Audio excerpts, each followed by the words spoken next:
우리가 살아가는 이 세상은 분열과 갈등으로 가득한 곳이 이 세상입니다.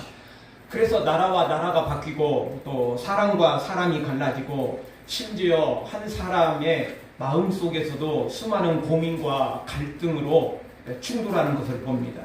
세상에서 하나가 된다는 것은 매우 어려운 일입니다. 그리고 지금 하나가 됐다고 할지라도 또 나누이는 게 사실입니다. 금방 또 분열합니다. 오늘은 죽고 못 살아도 또 내일은 또 어떻게 될지 모르는 게 우리 현실인 것입니다. 그럴 수밖에 없는 게 우리 사람들은요 다 각자 다르기 때문에 그렇습니다. 삶의 방식이 다르기 때문에 그래서 결국은 온전히 하나가 된다는 것은 진짜 그거는 불가능한 일에 가깝습니다. 아무리 죽고 못 살고 사랑하는 그런 관계라 해도 그것은 어려운 일입니다. 뭐 멀리 갈 필요 없습니다. 나 스스로도 갈등할 때가 있잖아요. 어떨 때는 나도 내가 심히 미울 때가 있잖아요. 그러니 어떻게 다른 사람하고 갈등 없이 분열 없이 어떻게 살아갈 수가 있겠습니까? 그것은 현실적으로 좀 어려운 것입니다. 자, 그러다 보니까 요즘 사람들은 특히 젊은 청년들은 결혼을 이제 거부하고 혼자 살겠다. 난 자유롭게 살겠다. 지배당하지 않고 매이지 않겠다. 뭐 이런 청년들이 많이 늘어나고 있습니다. 근데 그것도요 사실은 한계가 있는 것입니다. 왜죠? 사람은 혼자 살 수 없어요. 사람은 그래서 학자들이 말하기를 사람은 사회적인 동물이다 뭐 이렇게 표현을 하는데 사람은 혼자 살 수가 없습니다. 결국 중요한 것은 갈등을 무서워할 것이 아니라 그걸 막 피하고 멀리 도망갈 것이 아니라 맞추어 살고요, 인정하며 살고요, 그리고 서로 협력하며 사는 지혜를 배울 줄 알아야 됩니다. 그게 싫다고 도망가면 진짜 무인도에 가서 살아야 돼요. 혼자 살아야 돼요. 근데 그건 현실적으로 불가능한 일이거든요. 그러니까 진짜 우리가 거기서 배울 지혜는요, 맞춰가며 사는 겁니다. 협력하며 사는 것입니다. 상대를 인정하고 또 도와주면서 또 함께하면서 살아가는 그런 지혜를 배워야 되는 것입니다. 오늘 성경은 하나님의 놀라운 거대한 계획이 있다는 것을 우리에게 보여주고 있습니다. 하나님은 세상에 흩어진 것을요 그리스도 안에서 하나로 모아서 회복시키시는 놀라운 계획을 갖고 계십니다. 세상은 흩어지죠. 갈등하고 흩어지고 분열하고 이러지만 하나님은 그걸 하나로 모으기를 원하십니다. 회복시키기를 원하십니다. 하나님의 놀라운 계획이 오늘 성경에 소개되고 있는 것입니다. 다만 이 모든 것은 예수 그리스도 안에서만 가능합니다. 예수 그리스도 밖에서는 100% 분열하고요 100% 갈라질 수밖에 없어요. 왜? 죄라는 것 때문에 하나가 되기는 불가능한 일입니다. 마치 물과 기름이 어떻게 섞일 수 있겠어요? 한 컵에 넣고 아무리 섞으려고 해도 다시 열어보면 물과 기름은 섞이지 않는 것입니다. 막 뒤집고 막 하면 난리를 벌이면 뭐 섞이는 것 같아 보여도 다시 가만히 놔두면 분명히 갈라져 버리는 것입니다. 여기 물이 있습니다. 이 물을 우리가 학교에서 배운 것처럼 이 원소 기호로 따지면 H2O입니다. 수소하고 산소가 만나서 이 물이 생기는 겁니다. 그러면 여러분 우리가 수소 갖다 놓고 산소 갖다 놓고 둘이 막 섞으면 물이 될까요? 절대 그런 일은 일어나지 않습니다. 왜냐하면요 수소가 두 개로 존재하고 산소도 두 개로 존재하는데 이게 하나입니다. 즉 H2, O2 요게 존재해서 수소가 산소가 되는 겁니다. 근데 물이 되려면 수소 이게 원자 두 개에 산소를 잘라가지고 하나로 만들어야 됩니다.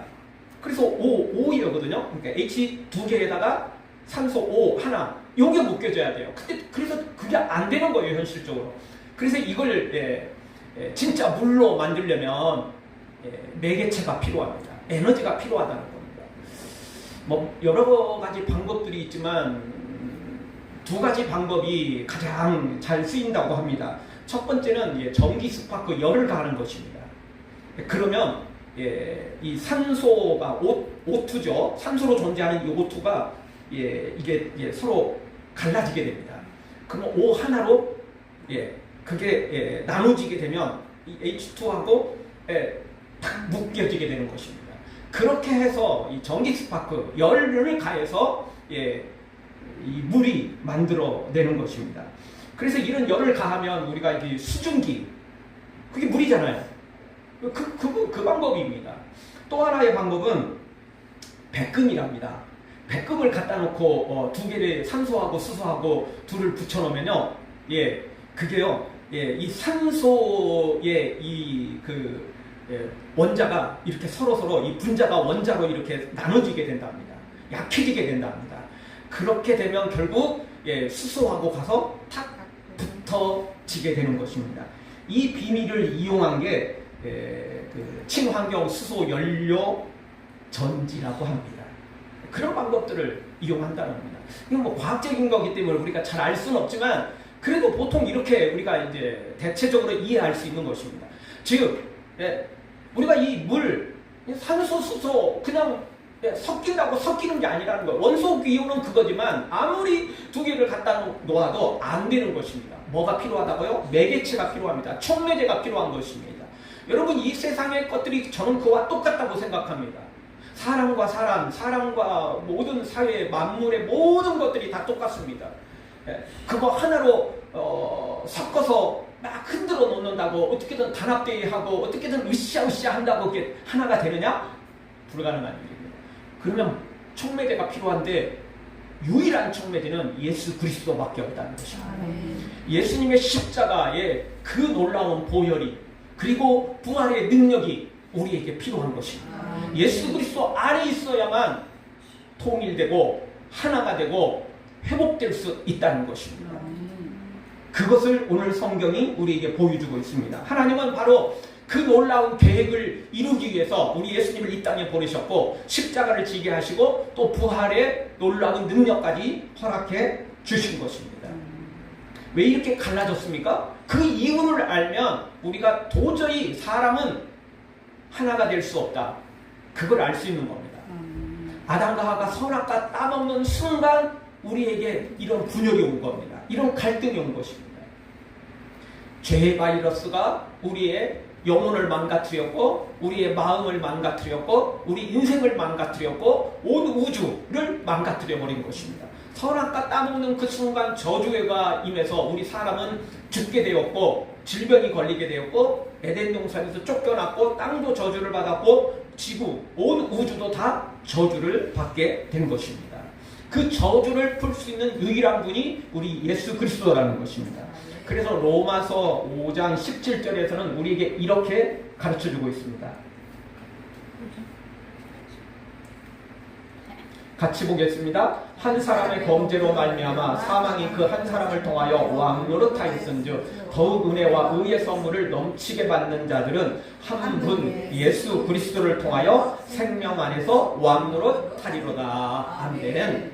바로 이 분열이 누구로부터 왔느냐? 아담으로부터 왔는데 그 원흉이 바로 선악과라는 것입니다. 그 선악과 때문에 사망이 저주가 왕노릇하게 되었다는 것입니다. 그래서 분열이 생기고 갈등이 생기고 문제가 생겼다는 것입니다.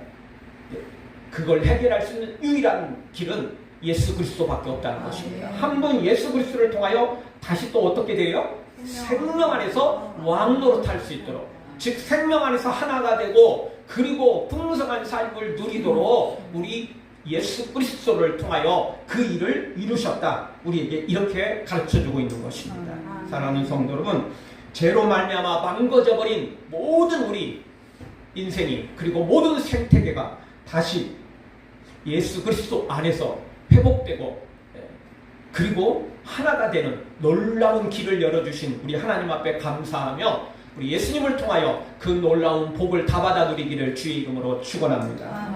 오늘 성경 첫 번째 우리에게 주시는 말씀은요, 하나님의 경륜은 만물을 다 그리스도 안에서 통일되게 하신다는 것입니다. 이미 말씀드렸던 것처럼 죄로 말미암아 갈라졌다고 그랬죠. 분열이 생기고 문제가 생겼다고 그랬죠. 그런데 예수님이 이 땅에 오셔서 십자가와 그리고 부활을 통해서 이 일을 회복시켰다는 것입니다. 10절을 다 같이 한번 보겠습니다.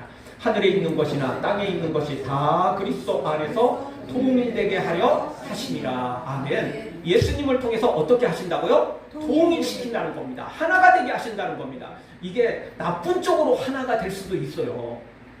즉 사탄하고 하나가 되고 죄로 하나가 되는 것도 하나는 하나거든요. 근데 그 하나는 온전한 하나가 아니죠. 원래 깡패들, 나쁜 놈들 의리 되게 주장하지만 그 의리도 다른 놈들하고 싸울 때나 의리지 지네들끼리 또 있을 때는 힘 있는 자가 더 많이 갖고 별볼일 없는 놈은 결국은 낙오되고 낙태되고 쫓겨나는 거 아니겠어요? 그게 사실인 것입니다. 예수 그리스도 안에 있을 때 온전히 하나가 되고 회복되는 것입니다. 예수님은 우리 모두를 다 통일되게 하시려는, 즉 하나님으로, 천국으로, 놀라운 영생으로, 놀라운 법으로 통일시키려는 놀라운 계획을 갖고 계신다는 것입니다. 그래서 예수님은 요한복음 14장 6절에서 내가 곧 길이요 진리요 생명이다 라고 말씀하신 것입니다. 예수님만이 길이고 진리고 생명이신 겁니다. 다른 길은 없어요. 예수님 외에는 통일될, 하나가 될 다른 길도 방법도 절대 존재하지 않는 것입니다. 처음 말씀드렸던 것처럼 아무리 이 물이라는 게 H2O라고 할지라도 산소, 수소 섞어서 별짓 따위도 안 된다니까요. 촉매자가 없으면 안 되는 겁니다. 그 전기 스파크가 일어나지 않으면 절대 하나가 될 수 없는 것입니다. 예수 그리스도의 십자가, 부활, 이것이 없이는 우리가 하나님 안에서 통일될 수 없고 하나가 될 수 없고 회복될 수 없는 것입니다. 따라서 우리는 예수 그리스도 안에서 살아야만 되는 것입니다. 그러면 하나님과 하나가 될 수 있습니다. 죄 때문에 하나님과 우리가 갈라졌죠. 그래서 구약 성경은 이 죄로 말미암아 하나님과 우리 사이에 담이 생겼다 이렇게 표현하죠. 그리고 또 하나님과 우리 사이에 깊은 계곡처럼 갈라짐이 생겼다는 것입니다. 하나가 될 수 없다는 거예요. 건널 수 없는 강이 생겨버린 것입니다. 그래서 예수님이 십자가라는 다리를 놓아주셨고, 그래서 예수님께서 그 죄의 담을 무너뜨려서 하나님과 통일되고 하나가 되도록 만드신 것이다. 성경은 우리에게 이렇게 가르쳐주고 있는 것입니다. 그러니 우리는 이 하나님을 믿고 하나님만 따라가면 되는 것입니다. 하나님은 놀라운 계획을 갖고 계십니다. 어떤 계획? 우리를 향한 놀라운 계획입니다. 하나가 되게 하려는, 영원한 천국을 우리에게 주시려는 놀라운 계획을 갖고 계십니다. 그 하나님을 믿는다면 하나님의 계획도 믿고요. 그 하나님의 계획을 믿는다면 묵묵히 힘들어도 어려워도 믿음으로 달려가면 반드시 하나님이 그 일을 이루시는 것입니다. 한 꼬마가 5천 조각짜리 퍼즐을 맞추고 있었답니다. 이게 수십 개 되는, 한 100여 개 되는 것만 해도 어른도 그래 마냥 쉬운 것만은 아닙니다. 근데 5천 조각이면 정말 상상할 수 없는 거죠. 이건 며칠을 해야 맞출 수 있는 것입니다. 그래서 바닥에 조각들이 뒤섞여 있었고 어디로 이걸 맞춰야 될지 감도 잡히지 않는, 그런데 한 친구가요, 야, 이게 정말 그림 될 수 있어, 이거 어떻게 맞출 수 있지? 라고 말을 했답니다. 그러자 아이는 이 퍼즐 상자를 보여주면서 말했답니다. 나는 아직 다 맞추지 못했고 또 어떻게 해야 될지 아직 감이 잡히진 않지만 나는 완성된 그림을 알고 있어. 그렇게 이야기를 했다는 겁니다. 여러분, 그 퍼즐 조각 보면 밖에 그림이 다 그려져 있잖아요. 그걸 보고 맞추는 거거든요. 네. 그리고 또 생긴 모양을 보고 맞췄다가 또 안 맞으면 꺼내고 또 여기 있는 거 또 옮기고 이렇게 해서 맞추는 거 아닙니까? 네. 그 그림의 완성본이 없으면 어떻게 맞출 수 있겠어요? 현실적으로 불가능한 일에 가깝죠. 몇 개라면 몰라도 몇십 개라면 몰라도 5천 조각 되는 걸 어떻게 맞출 수 있겠습니까? 불가능한 일이죠. 완성본이 있다는 것입니다. 그걸 보고 맞춰가는 거예요. 근데 그걸 봐도 5천 조각이면 힘들어요. 너무너무 힘들어요. 네. 맞추기 쉬운 게 아닌 것입니다. 하나님은 천국이라는 완성본을 주셨습니다. 하나님과 통일되고 하나님과 하나가 되게 하는 이 놀라운 계획을 다 성경을 통해서 우리에게 약속해 주셨습니다. 문제는 우리는 이 5천 조각 되는 이 놀라운 하나님의 계획을, 아니 그 이상 되는 이 하나님의 계획을 전부 다 알 수 없다는 거예요. 보아도 잘 모르고 이게 맞춰진 것 같은데 또 안 맞고, 좀 어떨 때는 스트레스 받는 거고요. 어떨 때는 정말 나 안 해. 예. 이렇게 되는 거죠. 하다가 너무 안 되니까 나 그냥 포기할 때가 있는 거죠. 그러다가 또 그 다음날 다시 또 맞춰가를 수도 있는 것입니다. 그게 우리 사람인 것입니다. 그러나 분명한 건 우리는 잘 몰라도 하나님은 이 모든 계획 안에 하나님의 모든 뜻 안에 이 모든 것들이 다 들어있다는 것입니다. 우리는 지난번에 9절에서 하나님의 경륜을 살펴봤습니다. 하나님의 경륜이 있다는 거예요. 즉 경륜, 하나님이 행하시는 놀라운 일들이죠. 하나님이 행하시는 섭리를 가리키는 것입니다. 하나님은 계획이 있고 하나님은 모든 것을 아시고 하나님은 그 뜻대로 이루어 가시는 것입니다. 우리가 모르니까 헤매는 거고 또 알아도 현실이 답답하니까 그래서 우리가 흔들릴 때가 많은데요. 그래도 포기하지 마시고 흔들리지 마시고 다시 한번 하나님의 계획을 믿고 하나님의 경륜을 믿고 하나님의 놀라운 뜻을 믿으시고 믿음으로 달려가 하나님 안에서 통일되고 회복되고 하나가 되는 모든 복을 받아 누리기를 주의 이름으로 축원합니다. 두 번째 주시는 말씀은 하나님의 계획 따라 우리가 기업이 되었다라는 것입니다.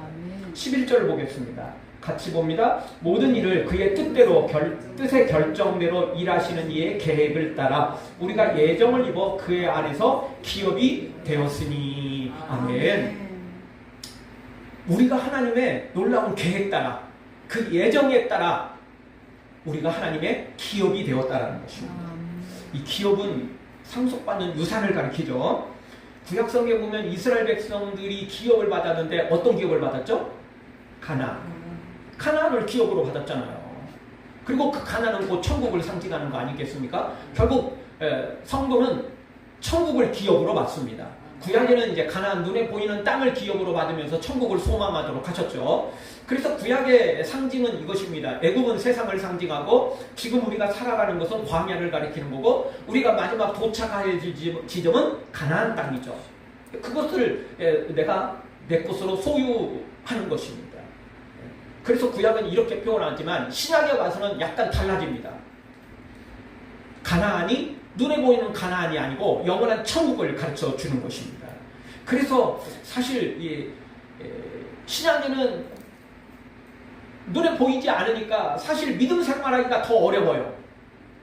그럼에도 불구하고 구약보다 신약 시대에 더 믿음 생활하기가 더 좋을 수 있는 이유는 우리에게는 누가 계시죠? 성령님이 계신다는 것입니다. 구약 성경에는 소수의 사람들에게만 성령이 임하셨어요. 선지자 그리고 또 특별한 사명이 있는 자에게 성령이 임하셨던 것입니다. 우리가 지난번 출애굽기에서 살펴봤던 것처럼 성령이 임하시고 성령의 역사가 임하니까 미리암도 선지자가 되고 이러지 않습니까? 그러니까 평범한 사람도 성령이 임하기는 하는데 모두에게 함께 임하는 것이 쉽지가 않았어요. 그런데 신약에 와서는요. 우리 주님께서 모든 사람에게 그래서 신약 사도행전에 보면 내가 남종과 여종에게 성령을 부어주겠다. 이렇게 말씀하십니다. 아멘.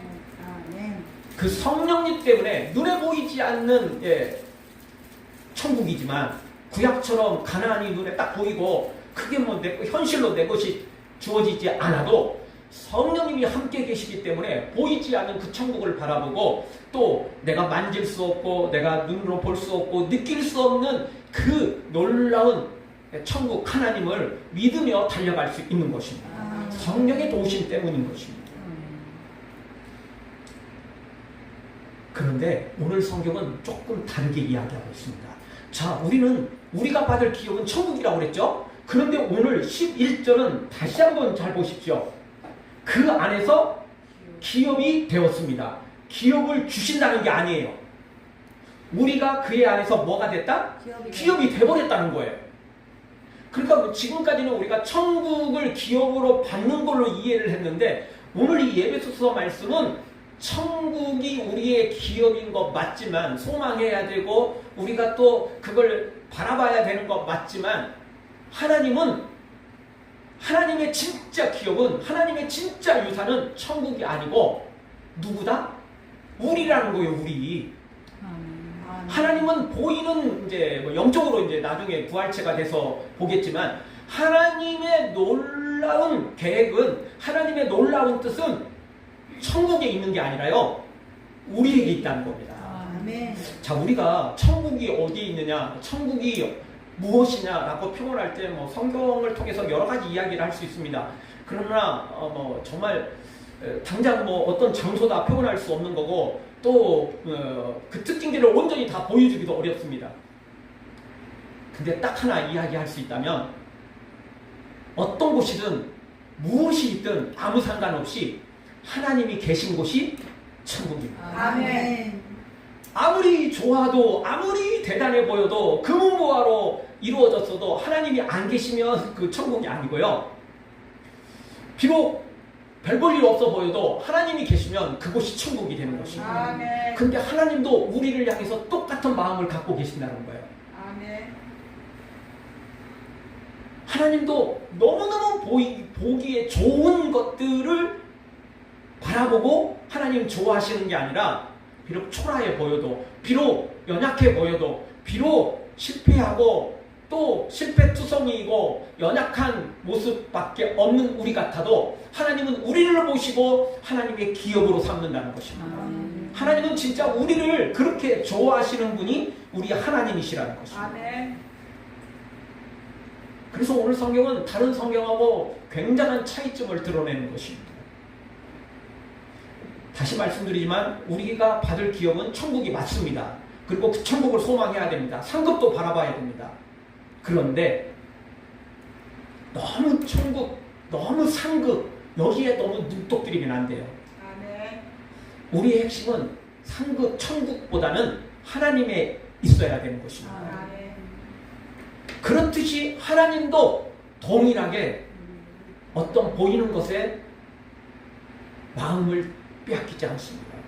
그 이야기는 곧 우리가 드리는 헌금, 우리가 드리는 봉사, 우리가 드리는 헌신, 우리가 드리는 하나님께 드리는 모든 것 이거보다 하나님은 뭘 원하신다? 우리 자신을 원하신다는 것입니다. 이걸 착각하면요 자꾸 눈에 보이는 것만 따라가게 되고 신앙생활을 이상하게 할 수 있어요. 잘못될 수 있어요. 아니요.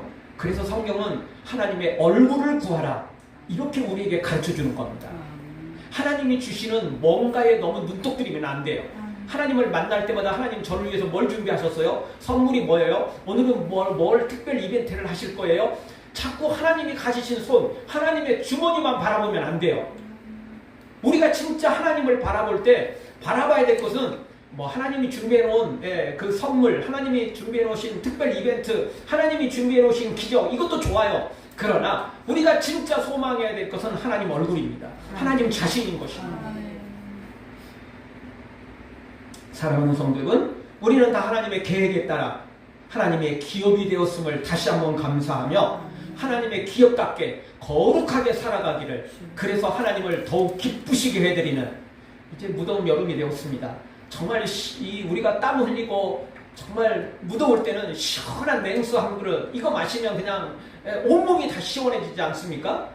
정말 이 마지막 때에 하나님의 마음을 시원케 해드리는 하나님의 사람들 되어지길 주의 이름으로 축원합니다. 마지막 세 번째로 기업이 된 우리는 하나님의 찬송이 되게 하려는 놀라운 하나님의 경륜, 계획이 있다는 것입니다. 이걸 제대로 알고 살아야 됩니다. 11절을 함께 보겠습니다. 모든 일을 그의 뜻의 결정대로 일하시는 이의 계획을 따라 우리가 예정을 입어 그의 안에서 기업이 되었으니. 12절 말씀 보겠습니다. 앞으로 넘어가 주실래요? 12절 같이 보겠습니다. 이는 우리가 그리스도 안에서 전부터 바라던 그의 영광의 찬송이 되게 하려 하십니다. 아멘. 자, 오늘 이 11절도 천국의 기업을 바라보며 살라는 말씀이 그동안 우리가 배웠던 말씀인데 우리 자신이 기업이라는 사실 우리가 생각해 봤는데 12절도 동일합니다. 그동안은 우리가 하나님을 찬송해야 된다. 하나님을 높여드려야 된다. 하나님께 영광을 돌려야 된다. 이게 우리의 핵심이었죠. 그런데 오늘 12절을 보면 그 단계를 또 뛰어넘습니다. 뛰어넘어서 어떻게 표현합니까? 다시 한번 보십시오. 그의 영광이 찬송이 되게 하려 하심이라. 우리가 찬송하는 걸 기뻐하는 건 맞지만 하나님의 궁극적인 목적은 뭐라는 겁니까? 우리가 하나님의 찬송이 되는 거예요. 우리 자신이 하나님의 찬송이 되고 우리 자신이 하나님의 가장 귀한 존재라는 것입니다. 내가 하나님을 찬송하는 것 맞습니다. 그런데요, 뭔가 찬송해서 영광 돌리고 뭔가 내가 가진 것을 하나님께 드려가지고 봉사해서 헌신해서 하나님을 감동시키려고 하기보다는요, 그것도 맞긴 맞아요. 근데 더 차원 높은 게 있다니까요. 내가 가진 뭔가로 하나님을 감동시키려고 하지 말고요, 나 자신으로 하나님을 감동시켜야 된다. 이건 거룩한 삶을 가리키는 겁니다. 단지 교회에서 봉사하고 헌신하고 오늘 주일 나와서 예배하고 봉사하고 헌신하고 전도하고 이게 아니고요, 그거보다 뛰어넘어서 내 삶 전체를 하나님께 드려야 된다. 예. 내 삶 전체가 하나님께 온전히 드려져야 하나님이 진짜 기뻐 받으신다는 겁니다. 하나님이 돈이 좀 부족해서 우리한테 헌금을 요구하시는 게 아니에요.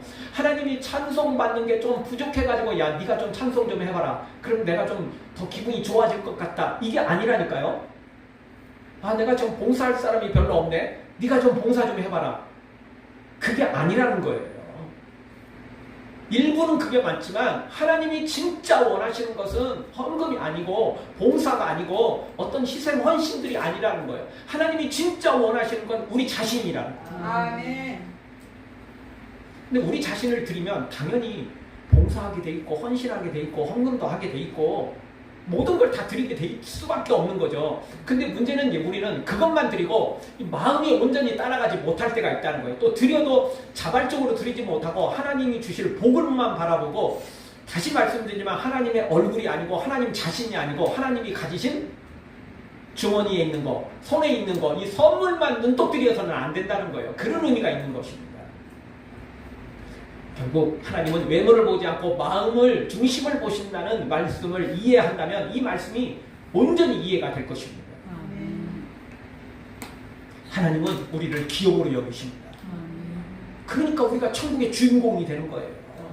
만약 하나님이 우리한테 뭐 특별한 선물만 주기를 원하셨다면 천국에 좋은 거 주고 먹고 떨어져라 이렇게 될 수 있는 거예요. 예. 그런데 하나님은